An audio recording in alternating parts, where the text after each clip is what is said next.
So that's waterfall. Yeah. And okay. All right. Well, thank you guys for having me. Thank you, Dan, for inviting me. And today I'm going to talk to you about Ultimate Retirement Plan. But before I do that, just tell you a little bit about myself. Quick disclaimer here that I'm not a financial advisor or a CPA. I'm an investor, and I help people, educate people how to invest using their retirement account. So if you need advice from a professional, please seek that. But just tell you a little bit about myself. As you can see from my accent, I'm not from here. I actually immigrated here from Russia back in 1996. I didn't speak any English back then. I didn't have any money. I never would have imagined that I'm going to be speaking in front of a group educating about a certain subject. But I came with the end in mind. I knew that that was my country. I even remember, you guys remember September 11th? I think no one will forget that. But some people were asking us at that time, well, are you going to go back now after this happened? And we said, no, this is our country. In fact, my wife and I, we got naturalized about a year after September 11. And this reporter somehow got hold of us and came in and did a little interview and took a picture, and it actually went in the local newspaper, and article was titled, "It's My Country Now." So it is my country now. But I'm actually from a large family, a family of 9 brothers. So I'm one of 9 brothers. So this is all of our brothers at my little brother's wedding. That's about the only time now everybody can get together, because it was 11 of us, our parents and 9 brothers. But after everybody started getting married and having kids, and a couple of my brothers moved out of state, so it's pretty tough to get everybody together. Now we decided the family from 11, now it's probably over 50. So it just multiplies like that. But the reason I do what I do is this. This is my reason. It's my beautiful wife and our 6-year-old daughter. And I'm not just teaching others people how to invest using retirement accounts. I'm also doing that myself. And this is my reason, and I'm sure each and every one of you have a similar reason.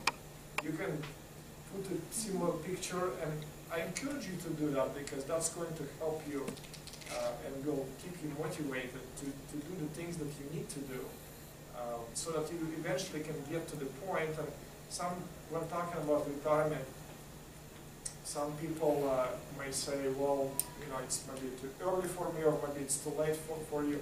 It's never too early to start saving. The proverb says the wise man saves for the future, but the foolish man spends wherever he gets. And trust me, I see both. I probably see more foolish people than wise people, who actually, those people who they just live, they earn money and they spend everything.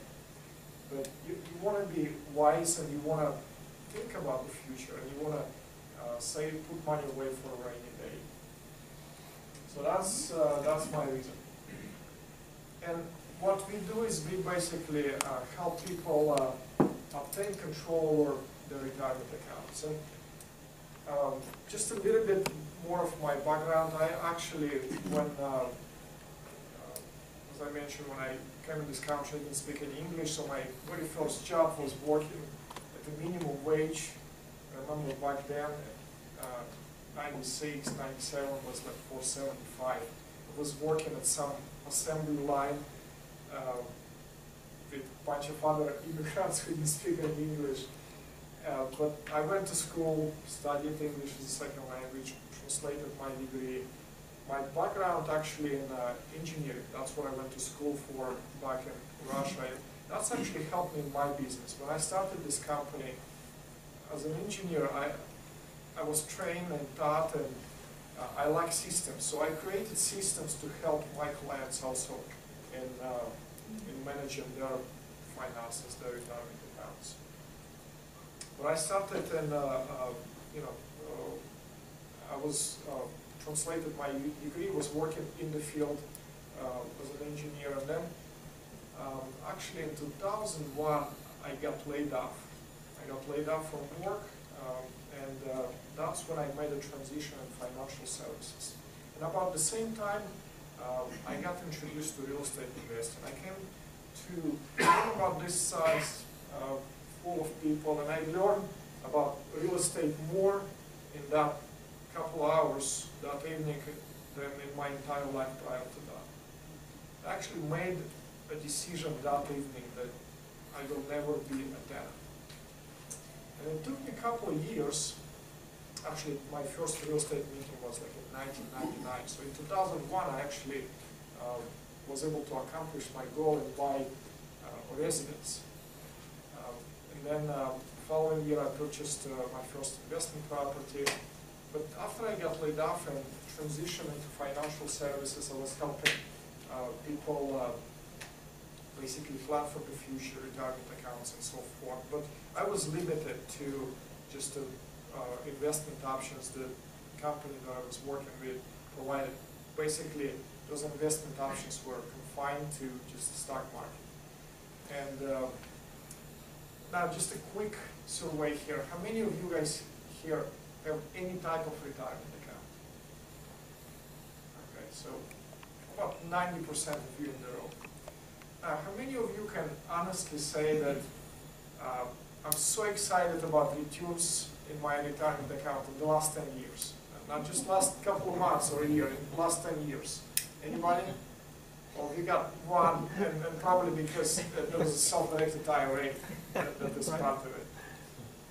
But see, folks, and that's one of the reasons why I do what I do, because being in financial services field and also being a real estate investor, I actually slowly transitioned from financial services into a real estate advisor, and I was working with a real estate investment network down in Orange County, and as I was working with my clients, with my real estate investors, one common feedback that I was getting from them is that their real estate portfolios were doing well, they were making money, but their retirement accounts just sucked. They couldn't do much there. And I'm sure you and I, you agree with me that you and I, we have very little to no control over the stock market.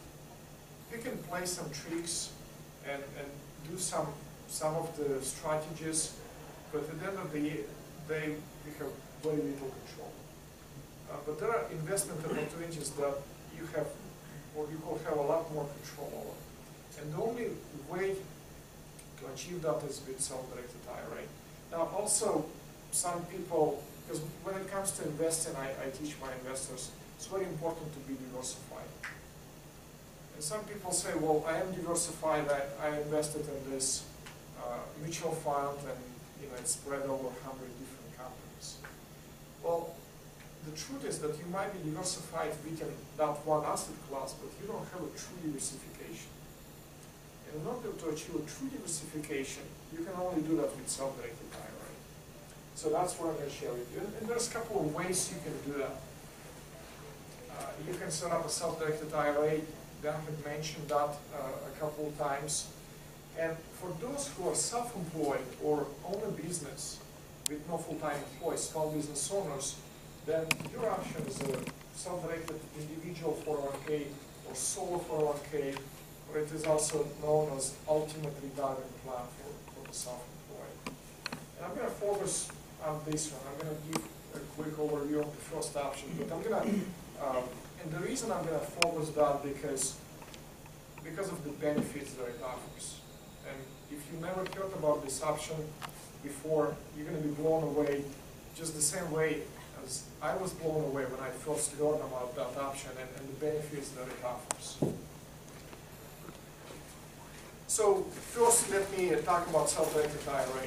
The self-directed IRA basically is a tax-deferred trust account that has been around for quite some time, and it's been put in place by the government to help people like you and I put money away from the retirement. It allows you to invest in non-traditional assets, and the account is actually held with the IRS-approved custodian. The custodian actually holds your funds and holds the assets on behalf of your IRA. And each time you want to do a transaction, you got to go to that custodian, submit certain paperwork, and you don't have direct access to those funds. Although you have the freedom to invest in virtually anything you'd like, but you got to go through a custodian each time. Most people are not aware of self-directed IRAs because they're probably financial advisor or your stockbroker not going to want to tell you about this, or may want to discourage you from doing this because, and that's what I was myself. But in order for you to achieve a true diversification, you do need a self-directed IRA so that you can have the opportunity to diversify and invest in other investment classes. But as you can see, they've been around since 1974 for quite some time. People sometimes, after hearing me talk about self-directed IRA, come and ask, is that something new? I never heard about that, but there are not new types of plans. Now, just a quick comparison between a conventional IRA or 401k or 403b or 457. The conventional retirement account is controlled by the custodian, and custodian actually directs the investment choices for you. And those choices are what? Stocks, bonds, and mutual funds. So those are your limitations. Now, this is not in any way options that are allowed to you by the IRS. In fact, IRS does not have a certain list telling you what you can invest in. Instead, they have a certain transactions that are prohibited. I'm going to go over them. So there's certain exclusions. Everything else is up to you. It's pretty much up to your imagination. You can invest using your self-directed account. Now, I remember at my last job, I was working on a 401k there at the company. And about once a year or twice a year, the representative from the 401k company will come up and we had a meeting and look at the options. And we will get a sheet similar to this one. It will list some of the options that were available to us within that 401k plan. And those options were about a dozen different choices. That is it. Now, if you have an IRA, then you have more options. You can pick pretty much any mutual fund, but again, it is limited to those investment classes. Now, with a self-directed IRA, on the other hand, your options are virtually limitless. You can invest in residential and commercial real estate, locally, out of state, even out of country. I do have one client who actually used his 401k to buy a vacation rental in Mexico, and using that as an investment inside of his retirement account. Another client buying real estate in Canada. He has family there, so he's familiar with that market, and he's investing there. Now, one thing about investing is that you want to invest in something that you understand. And you may say, well, I'm not an investor, I don't understand investing, and now if you want to take a chance and give the control over your retirement account to somebody else and let them control that, well then, who to blame when your retirement account loses half of its value? See, if you want to see the results, and the fact is that no one is going to care more about your retirement account than yourself. So you want to obtain that control.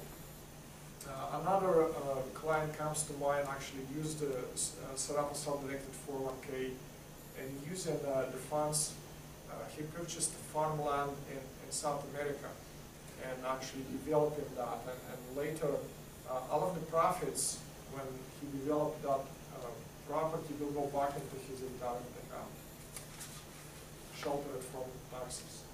It's a great concept. You can invest in tax liens and tax deeds, mortgages.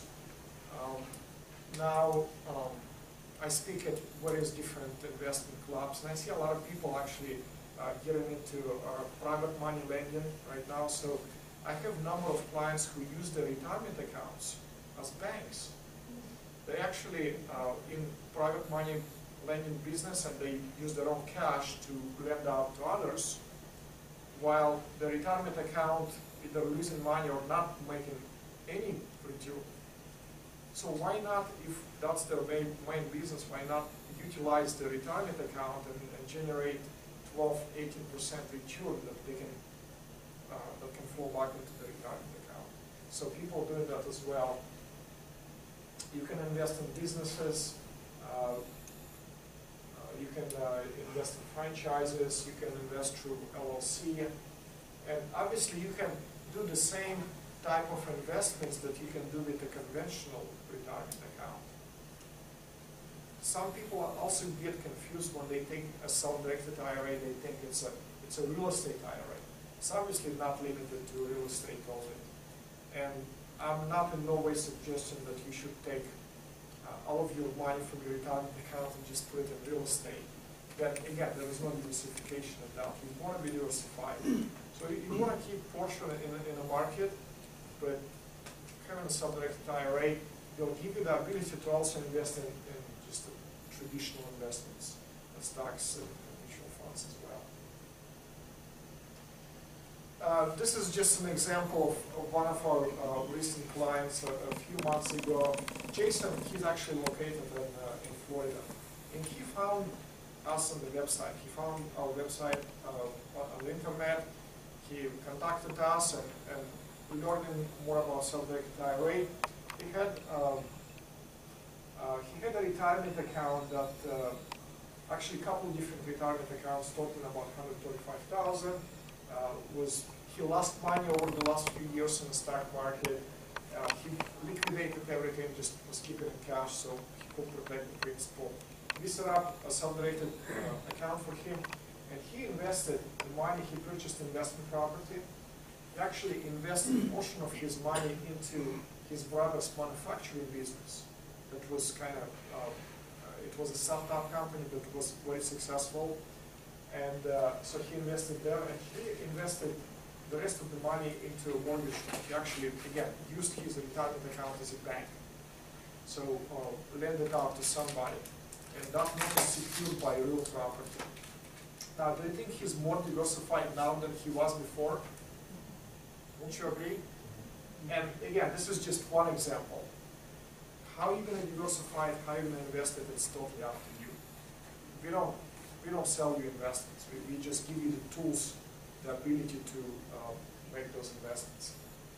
So he's getting about $1,400 a month in cash flow from those investments combined. It's flowing back into his retirement account, sheltered from taxes. Well, now I'm gonna.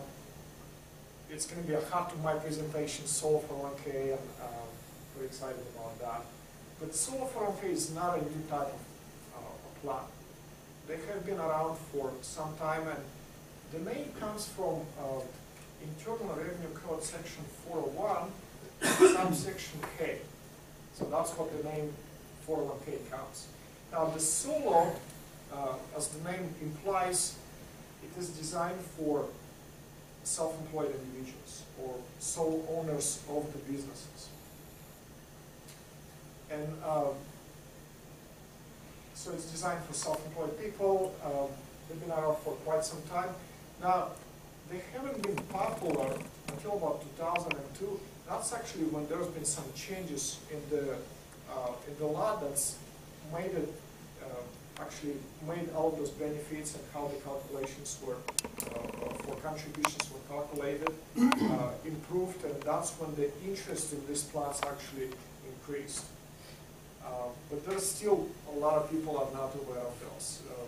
Many people who contact us, or I get to come in contact, they're not aware of solo 401k. So we're spreading the awareness.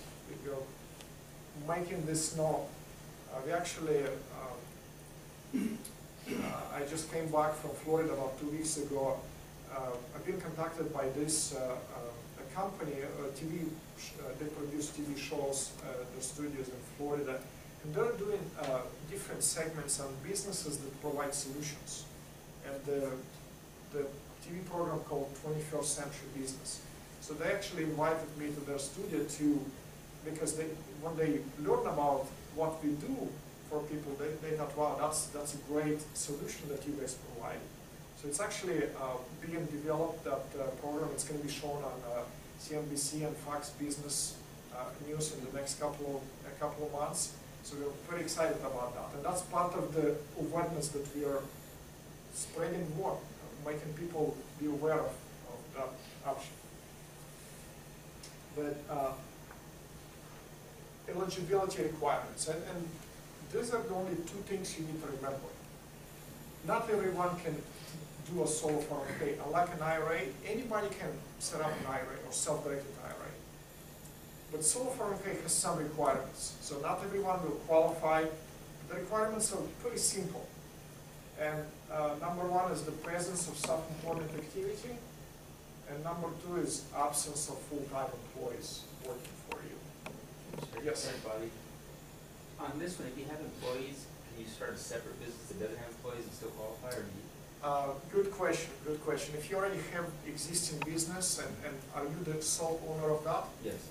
Unfortunately, no. It's a control group. So if you have other business with employees and you start in a business without employees, then what you're trying to do, you're trying to not to start business here so that you can give the benefits to your employees. Mm-hmm. So you won't be allowed to do that. Okay. Yes. If your business with employees is like a C Corp, will that kind of give you that, will it still allow you to have other businesses that are self-employed because it's a C Corp that has employees? Well, but again, it's who's the business owner? Well, if there's more than one. If there's more than one, it depends. Now, here's an example. Here's a good example. If you're the sole owner of this business, and there's no other business owners, and you have employees, you cannot start another business and start the sole owner here under this business. But if you, here's an example. I have a client who's actually a doctor, and he's one of the shareholders in a C Corp with other partners, I think 6 of them. They own this corporation here, but he's also doing some either consulting or some kind of other work that he gets 1099 here. So he's a business owner here, but he's also sole proprietor here. So his sole proprietorship qualifies because he owns only a portion of that business. So that will work. But again, if you're 100% owner here, it's not going to work. Then IRA will be the option for you. Yes? What about if you're a married couple but you have no employees? If husband and wife are own a only, business? yeah, then you're fine. Your spouse considered owner-employee. Oh. So your spouse can be part of the plan, actually. That's one of the benefits. And I'll talk a little bit more about that. Yes. So you're saying that you could actually be employed full-time but still have a part-time business and qualify for, so if you started with a solo 401k and you didn't have a job, and then eventually you got a full-time job, it wouldn't matter as long as you kept that and you were... These are the only requirements, and I'm going to get into that a little bit more deeper on the next slide. But let me tell you this. So you've got to have some kind of self-employment or a business. And you may sit in here and thinking, well, that's not for me. I don't have any business, I'm not self-employed, I just have my full-time job, and you know, I'm a W-2 employee. Well, okay, don't say no to yourself, and there's a reason why. Because you need to think, and I'm going to show you the benefits that can blow you away. That's just blow away the IRA that you can have. And another reason, I remember coming to this some kind of seminar, and there were a bunch of speakers, and the two speakers that I remember in particular, because I have their book, they actually wrote a book called ABCs of Making Money. And I don't remember their names, still have to prove them up, but one of the principles that they were teaching there is how to be financially successful is that you want to create multiple streams of income. So if you have a job and that's your only source of income, you know, there are many people who are in that situation, and if they lose that job, they're just a couple of months from being a bankrupt or being on the street. So you want to create multiple streams of income. And another reason is the tax laws are actually designed in favor of business owners. You're going to pay less amount in taxes if you own a business. You're going to have some deductions that are going to be available to you compared to just being an employee. Then you got very little deductions, very little tax benefits. So owning a business is really good. And if you think, some of you may need to think just a little bit and you can come up with something. Some of you may need to think harder. But you probably possess a skill or something that you can actually, somebody needs. And with technology nowadays, it's just amazing what you can do. I mean, it's just mind-boggling. It's amazing that you can offer your services. And here's just a quick example.